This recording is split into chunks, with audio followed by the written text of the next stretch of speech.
Kenyan farmers are using AI to predict droughts, optimize irrigation, and increase yields by 40%. Here are the best AI tools transforming agriculture right now. PlantVillage uses computer vision to identify crop diseases instantly. Snap a photo of diseased leaves, get treatment recommendations in seconds. Perfect for smallholder farmers, it's free, offline capable, and works without internet. Download the app, take clear photos in daylight, and get accurate diagnoses for maize, tomatoes, and more. DigiFarm combines weather forecasting with market prices, receives EMS alerts about rainfall, soil conditions, and best planting dates. Get real-time market prices for crops before selling. It's built specifically for East Africa. Subscribe via us to start getting daily insights and make data-driven farming decisions.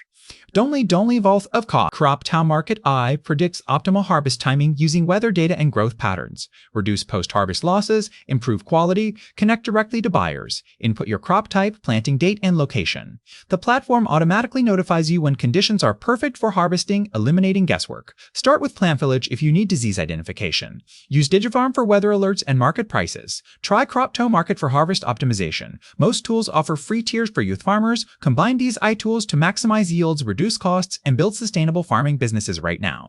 If you found this helpful, subscribe and hit the notification bell for more AI tool tutorials. Drop a comment telling us which tool you'll try first.